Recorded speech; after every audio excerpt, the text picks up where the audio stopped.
supaya dapat join sekali? Adakah macam kena sama master pada studies ataupun apa-apa bidang yang practical kat set ke dulu ke sebagai supaya boleh jadi nilai tambah supaya kita lebih kompeten selepas kita graduate. Itu soalan pertama.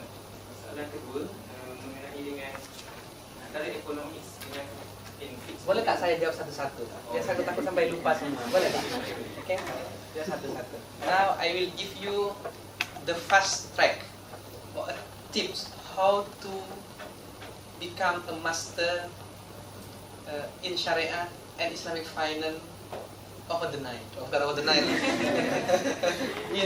in fast and reasonable times. Okay. Kalau kita nak masuk kepada Shariah Advisory, nak supaya masuk meeting, then you can easily catch up with the discussion. First thing to do is you have to have a mentor. You have to have a senior Shariah advisor that can advise you, that can guide you. This is the thing that I also do. I appoint my mentor, they include Dr. Ashraf Wajdi. Then we publish together very many articles and journal papers and others to guide me to understand the pressing issues in the industry, the operational aspect of Islamic finance and Islamic banking industry. To have that mentor. The second one is, if you are not coming from Sharia background, it's very difficult and it takes time for you to master on Sharia in fast, in reasonable times, in due course. So what I suggest, the shortcut for you to master Islamic Sharia related to Islamic finance is first, read RAC standard, Sharia standard. Because these RAC Sharia standard cover the whole Sharia contract and other important issues in Islamic finance together with their applications. And in each and every Sharia standard issued by the RAC, it is supplemented by the justification and basis for each and every clause that we have. Our Sharia standard, and then we have also now the various Sharia standard issued by Central Bank of Malaysia. We have 13 now altogether. I was lucky to involve in drafting this various Sharia standard and I learned a lot on this. So this Sharia standard of Bank Negara have been designed in such a way that it is practical. It does not only cover the Sharia requirement of the contract, but also to ensure that they are practical. They are in line with the operation and practical aspects. And for each and every clause that we have in Bank Negara Malaysia's standard, we have also justified with the various sources and evidences, Sharia evidences. So our official standard, Bank Negara Malaysia standard, and other resolutions issued by other fatwa issuing bodies are very beneficial and helpful for you to understand Sharia and Islamic finance in easy way. Like the resolution by the OIC Fiqh Academy, Majma' Fiqh Islami, Majma' Rabita, Dalla Al-Barakah, Kuwait Finance House, Dubai Islamic Bank. We have also Shariah Advisory Council of Bank Negara Malaysia Resolution, Shariah Advisory Council of Securities Commission. We have also National Sharia Council of Majlis Ulama Indonesia and other fatwa that we have. Because kalau kita nak belajar satu-satu dari bawah, it takes times, it takes years. Saya belajar syariah pun 10 years, macam tu, it takes years. So kalau kita nak cepat sikit, baca yang standard-standard yang ada nih, fatwa-fatwa yang sudah di-issued by various standard issuing bodies. It will really facilitate us and help us to understand very fast on the Sharia issues in Islamic finance. Sehingga, believe me or not, if you sit a Shariah advisor and you attend the meeting, 90% is discussed or presented to us, okay, regarding the Sharia issues in Islamic finance have been discussed in this standard. So at least, if you already master the our Sharia standard, Bank Negara Malaysia standard and whatsoever, resolution and fatwa that we have, at least you can already, you already resolve the 90% of the discussion. You already understand and cover 90% of discussion. Another 10% is basically to understand the terms of Islamic finance, the term of finance, which are sometimes complicated. But but for me, it is a matter of time for you to understand. Like break-even point, sinking fund, cost of fund, yang term-term yang macam itulah. So first you have to have that mentor. You have to read the existing and available Sharia standard, particularly RAC. And then the third one is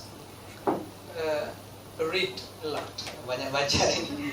Attend various conferences, particularly conferences that deliberate mostly on Sharia issues in Islamic finance.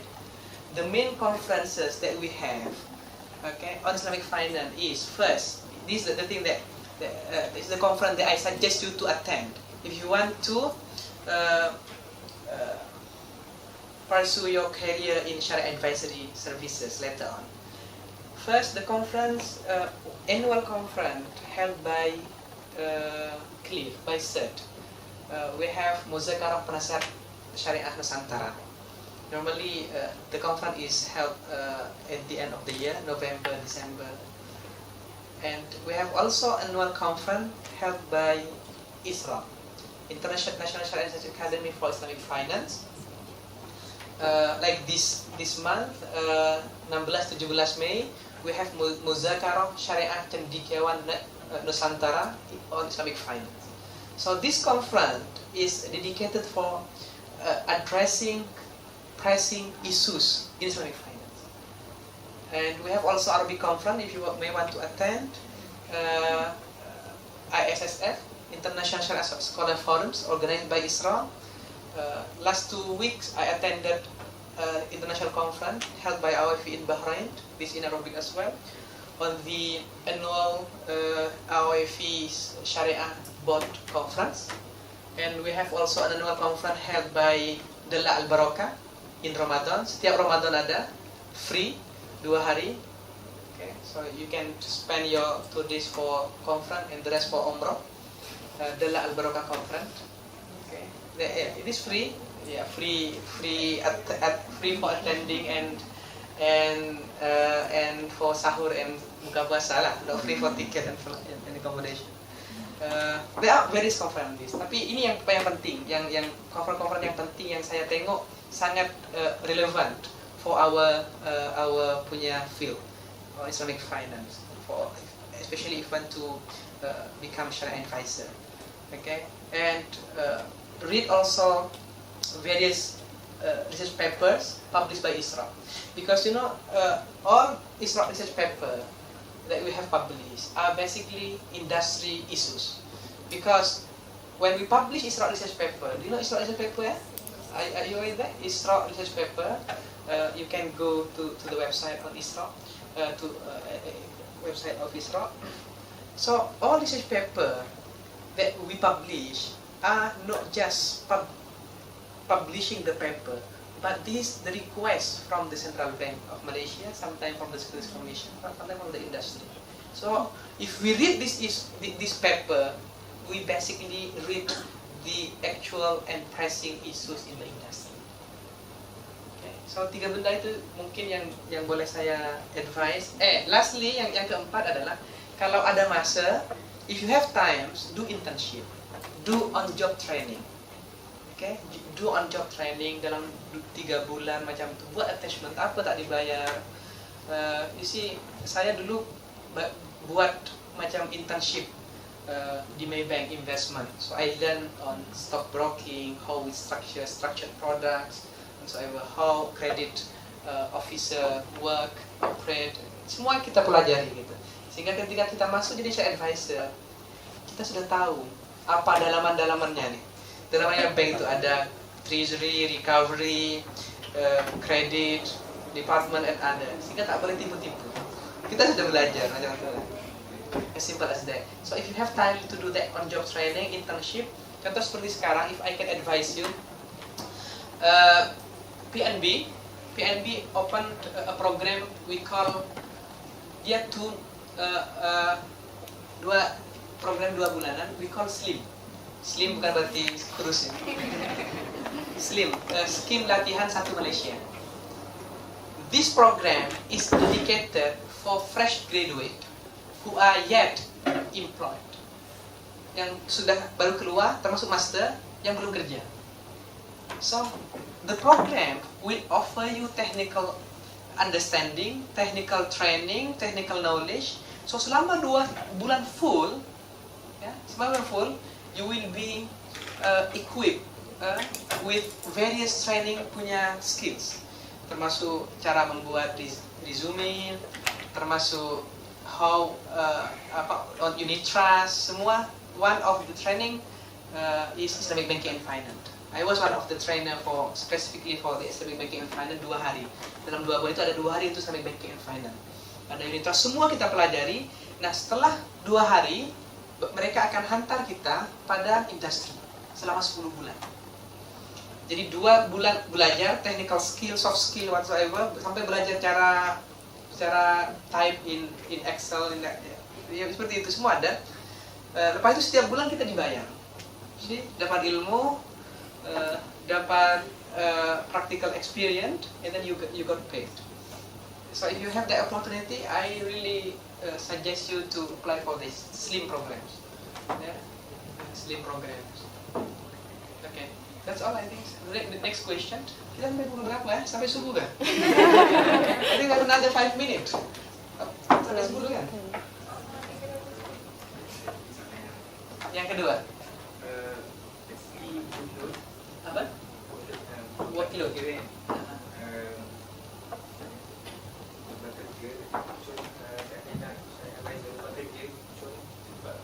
Produk baru. Kalau contoh yang mudah yang nak faham macam mana produk baru tu itu dalam finance ke apa produk baru tu. Contoh. Contoh yang macam senang faham. Dan sikit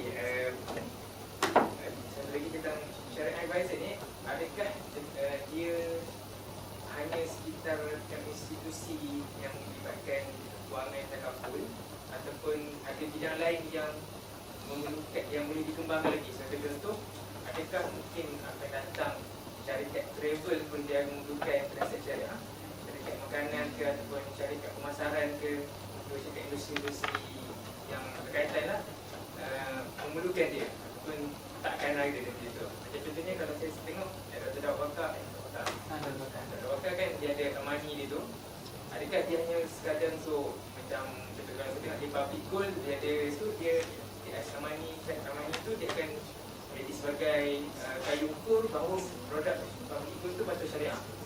Yang kering perkembangan institusi Shariah Advisor tu pada masa hadapan macam mana Dr. Minat tu? Contoh produk baru ya. Simple. Nampak faham lah sebab saya kalau kita kredit kan, benda tu saya dah bahas. Okay, contoh. I think real example of new proposed product in the market is education financing. Not many Islamic bank offer education financing because our education financing are normally offered by PT-PTN. That's why the market of education financing is not really attractive for Islamic bank. First, because it has been offered by PT-PTN. Then the second one is the probability of default by the student is very high. But last year, Affin Islamic Bank proposed a new education financing based on the concept of ijaratul khadamat, lease for future service. It's one of the innovation in the market, because so far most of the product involving service like education financing, medical financing, or personal financing are structured based on community murabah or tawarruk, because that tawarruk is very simple product that can be structured for all kind of product that include home financing, property financing. Jadi kalau pakai tawarruk semua boleh. Semua boleh. You can resolve all issues in the industry with the tawarruk, but you don't resolve the Shariah issue. You resolve the business concern, operational issues in the industry by using tawarruk, but you don't resolve the Shariah concern raised by the Shariah scholar over the practice of tawarruk. Lalu kita kemudian in our banks, we put a very strong restriction for the bank to apply tawarruk. Tawarruk should be used as a last resort, last option when there are no other alternative concept available for product structure. Then we propose that education financing under the concept of ijara, leasing or hiring of future services. How it work? The bank will approach the university and appoint them as panels.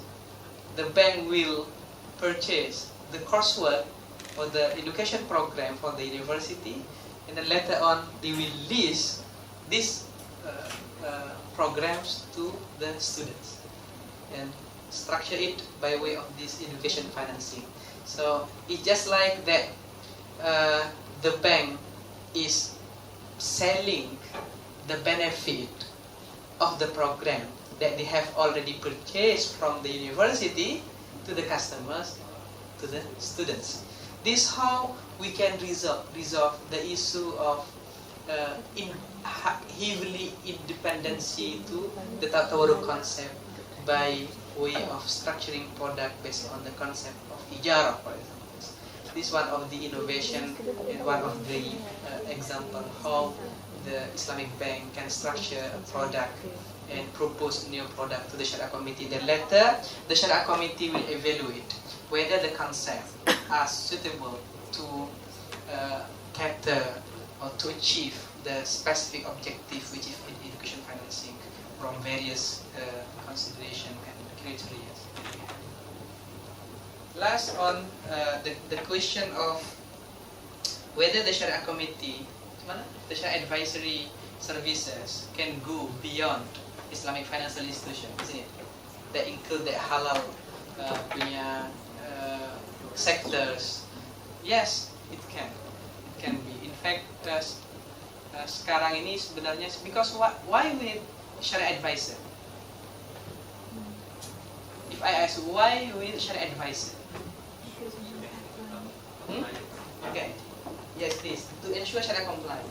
Apa lagi kira-kira? What are the reasons so that the industry, not only Islamic financial institution, have to have Shariah Advisor, especially for service punya sectors, service sector, like kalau di Indonesia, even we have apa ya bengkel ya, kalau di bengkel syariah. Bengkel ini tempat workshop ya, workshop syariah. Tempat repair kereta pun dia ada workshop syariah. Ada hotel syariah. Okay, ada yang lain, ada halal tourism and others. Okay. So for that syariah, kalau ada umbrella syariah, we have to have that Shariah Advisors sebenarnya. Kalau regulators permit this atau require this. Jadi if you are running on service, so basically you have to ensure the public confidence, public trust. Okay, that's why Islamic banking industry are operating on public trust and public confidence. Because we are using Shariah, and Shariah become a backbone of our operation, of our product. then you have to ensure the Sharia compliant aspect are in place to maintain the confidence level of stakeholder and public at large. Why? Because inadequate attention to the whole process of Sharia compliant aspect will trigger negative impact to Islamic banking industry, Islamic financial institution from the public trust point of view. What is the effect of inadequate attention to the whole Sharia compliant aspect? Massive withdrawal, bank run. So if we lost our public benefit, public trust, public confidence, the customers, the public will shift their fund from our account to another account, to other Islamic bank or to the conventional one. This we call displaced commercial risk, withdrawal risk, and it happened many times in the Islamic banking industry. Let me share you one case, a real case. In 98,